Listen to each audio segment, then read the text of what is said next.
Flamengo e Juventude, 16h30, Maracanã. Jogo válido pelo Campeonato Brasileiro. O time rubro-negro volta a campo depois de garantir a vaga na decisão da Copa do Brasil. O Flamengo tem 51 pontos, está a 10 do líder Botafogo, mas tem um jogo a menos. Flamengo, quarto colocado. Técnico Felipe Luiz tem problemas para essa partida, especialmente físicos. Por exemplo, o De La Cruz, problema na coxa direita, lesão, deve ficar fora até das finais da Copa do Brasil. Deve ser substituído ali no meio de campo por Charly Alcaraz. Já o Alexandro teve um incômodo na coxa direita, não se recuperou totalmente ainda, então fica fora dos relacionados. Ayrton Lucas assume a lateral esquerda. Na frente, por exemplo, Bruno Henrique está suspenso, terceiro cartão amarelo, então o Michael pode ser uma opção, ou até mesmo o Plata, o equatoriano. Então o Flamengo com essas possibilidades aí, e o Carlinhos também seria uma alternativa ao Gabigol, está lesionado, não vai ficar entre os relacionados, um problema na coxa direita. Flamengo, como eu disse, quarto colocado, 51 pontos, a 10 do líder Botafogo. O Juventude, por sua vez, 15º colocado, 34 pontos, 2 acima da zona de rebaixamento. Tem ali esse problema de tentar fugir da zona da degola e deve contar com o retorno do veterano Nenê, que ficou fora da última partida contra o Palmeiras por um erro no sistema do STJD. O tribunal mesmo admitiu que houve esse erro, mas agora o veterano pode voltar à equipe de Jair Ventura. Jogo válido pela 31ª rodada do Campeonato Brasileiro. O Flamengo é um jogo muito importante, porque o Flamengo não tem vaga garantida na Libertadores. Ah, mas pode garantir se ganhar a Copa do Brasil? Pode. Se ganhar a Copa do Brasil, o Flamengo se garante. Mas se perder a final da Copa do Brasil para o Atlético Mineiro, que também é possível, ele vai ter que se garantir via Brasileirão. E o Flamengo hoje é o quarto colocado do Campeonato Brasileiro, né? Então, para ir diretamente à fase de grupos, ele tem que se manter, no mínimo, nessa posição. E com a proximidade dos times que estão atrás dele ali, até o G6, se você não tomar cuidado, ele fica em risco, né? Exatamente. O São Paulo hoje, por exemplo, tem só um ponto a menos. É verdade que tem um jogo a mais do que o Flamengo, né? O Flamengo ainda vai fazer mais um jogo. Mas o São Paulo tem um ponto a menos e o Inter, que tem o mesmo número de jogos do Flamengo, tem 2 pontos a menos. Então, a posição está em risco nesse momento. Rossi vai com o Flamengo vai com Rossi no gol, Wesley, Léo Ortiz, Léo Pereira e Ayrton Lucas. O meio-campo com Everton Araújo ganhando uma posição ali, né, que seria a do De La Cruz, né, que se machucou novamente, infelizmente. Pulgar, Arrascaeta, Gerson, Michael aparecendo ali como titular e Gabigol, né? Esse o provável time do Flamengo para esse jogo contra o Juventude. Surpreendeu, lembrando que o Bruno Henrique tá suspenso, né? Por causa de cartões amarelos, ele está suspenso, por isso não joga. Te surpreendeu a escolha do Everton Araújo, não, por exemplo, um Alcaraz, que chegou como uma grande contratação para o lugar do De La Cruz, o Ramon? Me surpreendeu, eu esperava, né, o Alcaraz, até pelo último jogo, pelas mexidas que o Felipe Luiz fez. Em relação ao Alcaraz, eu achava que jogaria ele, sendo como se segundo homem de meio de campo, mas eu acho que pensando mais numa proteção para dar um pouco mais de liberdade a esse jogador de frente, ele coloca o Everton Araújo. E para mim, o Diniz, eu ainda acho que o Alcaraz ele é entre o segundo volante e o Arrascaeta, assim, a posição dele. Eu acho que até ele pode jogar na função que faz o Arrascaeta. O Arrascaeta é um craque, um jogador que esconde muito a bola, né? Um jogador que tem esse pensamento onde quase ninguém consegue enxergar os espaços, consegue jogar muito espaço curto. O Alcaraz é um jogador oposto, assim, um jogador mais de força, de tapa, de velocidade, de finalização. Eu acho que ele seria mais aproveitado jogando mais próximo da área, né? E você colocando ele de segundo homem no meio de campo, você acaba deixando ele um pouco longe dessa função, enfim, do gol adversário. Eu acho que essa escalação se passa muito por isso também. O Everton Araújo é um garoto que fez um bom jogo contra o Bahia da Copa do Brasil, jogando ao lado do Léo Ortiz ainda quando jogava com volante, com o Tite. Eu acho que mais pensando nessa proteção defensiva mesmo, essa sustentação, até para poder liberar ali caso seja o Wesley e o Ayrton Lucas, são 2 laterais que passam e apoiam bastante, mas para fazer essa proteção defensiva junto com o Léo Pereira e o Léo Ortiz. Lembrando que o Alexandro sentiu também um desconforto meio que de última hora e também não vai para o jogo. A escolha do Michael, ele estando em forma, né, recuperando o ritmo normal, ele sofreu com uma lesão logo que chegou, deixou uma ótima primeira impressão e depois logo se machucou, acho que é natural ali para a substituição do Bruno Henrique, né? Mas o Felipe Luiz vai tentando manter uma estrutura, né, Alex? Ele... a gente já vê que o Flamengo tem meio que uma cara de tentar pressionar sempre a saída de bola do adversário, tenta ficar um pouco mais com ela, né, quando o jogo permite. Aos poucos ele vai mostrando o que ele entende seja o ideal para o Flamengo. E faz parte, né? Assim, ele conhece muito o elenco, mas nesse momento que está o elenco, com os jogos que tem, no momento do ano, os atletas que estão melhor fisicamente ou não, então tudo isso muda, mas a ideia dele já é totalmente perceptível. E ele vai ter que lidar com isso, ele está no dia a dia, então a escolha de o Everton com o Pulgar te dá realmente força, os dois têm chegada também, né? Mas você pega o Arrasca, que está também buscando uma condição naturalmente melhor física, para poder também não deixar esse Flamengo na mão, que é um jogador importante. Ele segue com essa linha, e o ganho da volta do Michael para essa questão aqui aberta, que quando está o Gerson, e até o próprio Bruno, né? Essa questão do drible, tudo é importantíssimo para esse sistema, né? Para você se tornar agressivo. E Everton e Pulgar também dá esse conforto para o Michael realmente ficar e se sentir à vontade de se movimentar naquela parte, para dentro, entrar na área sem preocupação para quando perder a bola.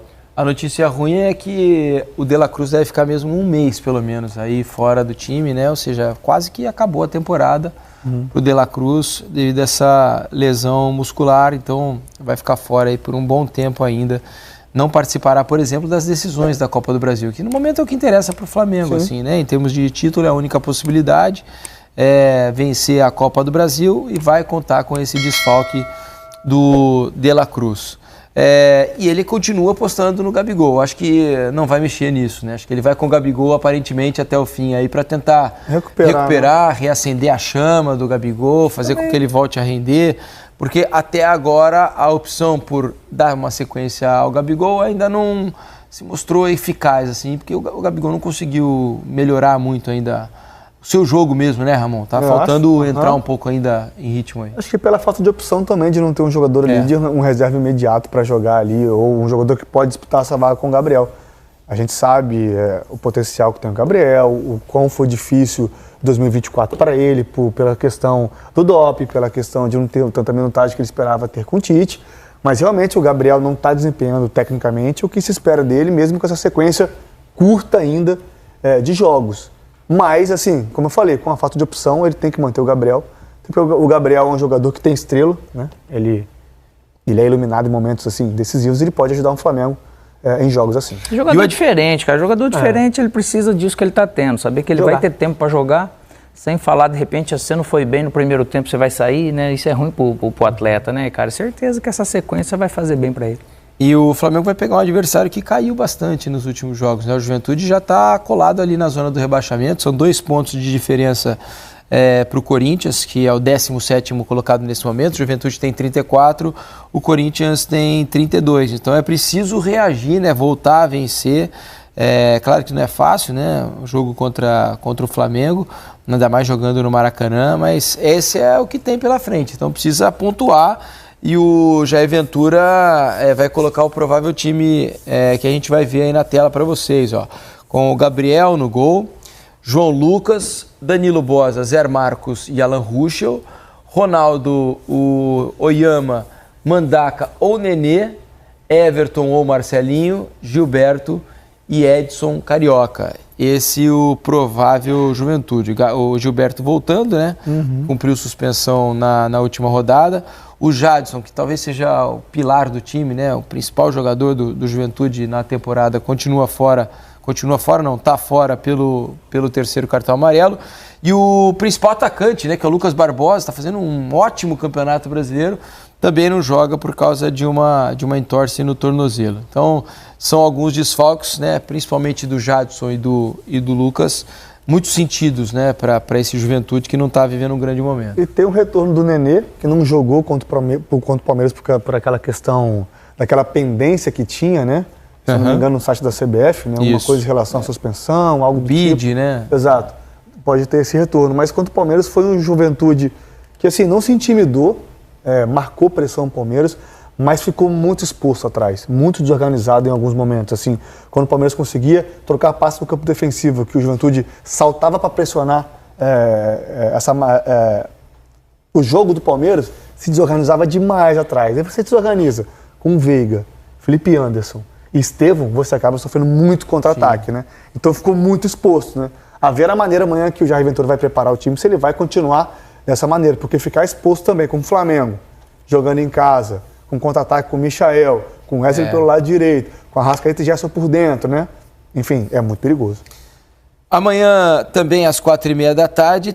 Aí é que tal, o que é melhor pra mim, de repente não é melhor pro Mauro, não é melhor pro Birner. Começou ou não começou já essa final, Vitor Ernesto? Começou, assim, o futebol brasileiro, e ainda mais hoje na era das retóricas, na guerra de retóricas, seja qual for a pauta, a gente tem ali uma boa discussão, respostinha, inclusive, cada comentário do Marcos Braz, ele mandava uma crítica. Ele respondeu agora, mandava, então? Não, começou a mandar crítica, não respondeu. Marcos Braz falava, é isso, não sei o que. Quando o Marcos Braz falou que o Atlético reclama do passado, não sei o que, a respostinha concordou. Falou que o Braz está certo. Foi a única hora que ele concordou com o Marcos Braz. Entendi. Era esperado esse tipo de coisa. Só responde o que é a respostinha, né? É óbvio. Impressionante. Quando começou a haver essa possibilidade de cruzar, a gente já comentava aqui, você estava aqui, Pascoal. Vamos começar a lembrar dos anos 80 tal. É uma coisa que isso nunca vai sair desse jogo. Nunca. Quando sempre cruzar. Inclusive, eles vão jogar ainda pelo Brasileirão, né? Não sei como... É o jogo de Goiânia da Libertadores de desempate. Isso aí vai ficar para a história desse encontro e tal. Então, o que eu espero é que não tenha nada mesmo, né? Como disse o Braz ali, nada, né? Aí para falar que esse jogo, também teve aqui, ou para um ou para outro.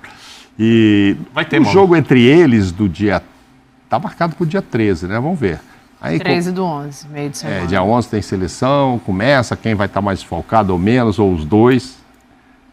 Agora, os dois pediram para mudar a data da Copa do Brasil, ao contrário do que queriam o Corinthians e Vasco. Agora eles vão ter os 6 desfalques cada um. Será que eles vão querer mudar o dia 13 se encontrar no outro dia?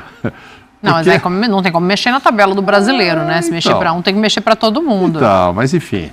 Mas aí também já terá passado a final deles.